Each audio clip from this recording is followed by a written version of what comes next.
প্রিয়জনের আস্থা অর্জনের ৫ উপায়। ধরুন আপনার প্রিয়জন আপনাকে একটি দায়িত্ব দিল আর তা পালনে আপনি ব্যর্থ হলেন, সেক্ষেত্রে কি হবে? মনোমালিন্য তো ঘটবেই, আপনার উপর থেকে তার আস্থা উঠে দেওয়ার অস্বাভাবিক কিছু না। তবে সে কারণ সারা জীবন প্রিয়জন আপনার প্রতি আস্থাহীনতায় ভুগবেন তা তো হতে পারে না, কেননা মানুষের ভুল হওয়া বিচিত্র কিছু নয়। তাহলে কিভাবে প্রিয়জনের আস্থা ধরে রাখবেন? বিশেষজ্ঞদের মতে মাত্র ৫টি নিয়ম মানলেই প্রিয়জনের আস্থা জুগিয়ে চলতে পারেন আপনি। ছোটখাটো ভুল করার পরও জেনে নিন তাহলে কি উপায়গুলো মেনে চললে আপনি আপনার প্রিয়জনের আস্থা ধরে রাখতে পারবেন। ১. আপনার দোষ স্বীকার করুন। ভুল যদি হয়েই থাকে তবে তা ঢাকার চেষ্টা না করাই বুদ্ধিমানের কাজ। নিজেই যদি বোঝেন যে ভুল হয়ে গেছে তবে প্রথমেই তা স্বীকার করুন। প্রিয়জনের কাছে তো লজ্জার কিছু নেই, আর জেনে নিন তার চোখে কোন বিষয়গুলো ভুল বলে ধরা দিয়েছে। শুরুতেই ব্যাপারটি মিটিয়ে ফেললে ভবিষ্যতে এটা আরো বড় হয়ে দেখা যাবে না। ২. ক্ষমা চান। ভুল হয়ে গেলে প্রিয়জনের কাছে দুঃখ প্রকাশ করাই বুদ্ধিমানের কাজ হবে।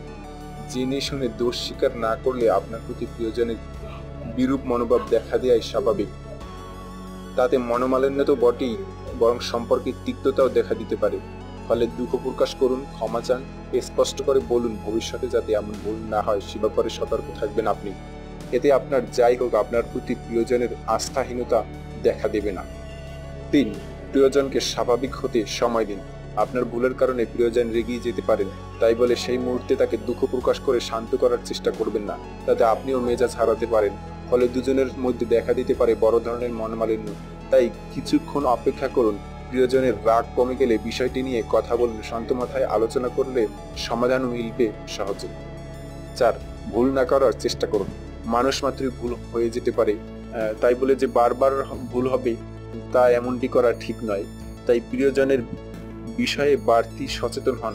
যেটা করুন তার সামনে আপনার ভুলগুলো যেন ধরা দেয় কম, পাশাপাশি ভুলগুলো কিভাবে সংশোধন করা যায় সে চেষ্টা করুন। ৫. কিছু সময়ের জন্য হলেও সান্নিধ্য থাকুন। ব্যস্ততার কারণে প্রিয়জনের মন মানসিকতা সবসময় ভালো না থাকাটাই স্বাভাবিক। প্রিয়জনের মন ভালো আছে কিনা বাইরে থেকেও বোঝাটা সবসময় সম্ভব হয়ে ওঠে না বা বুঝতে পারে না সবাই। তাই গুরুত্বপূর্ণ বিষয়ে কথা বলতে চাইলে কৌশলী হন। দিনের শুরুতেই তাকে জানান কিছু গুরুত্বপূর্ণ বিষয় তার সাথে কথা রয়েছে, তিনি যেন রাতে আগে আসেন।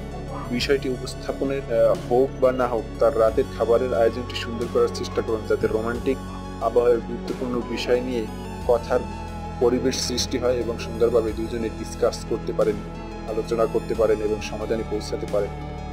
তো বন্ধুরা, প্রিয়জনের আস্থা উপার্জনের এই ৫টি উপায় তোমাদের উপকারে আসবে আশা করি।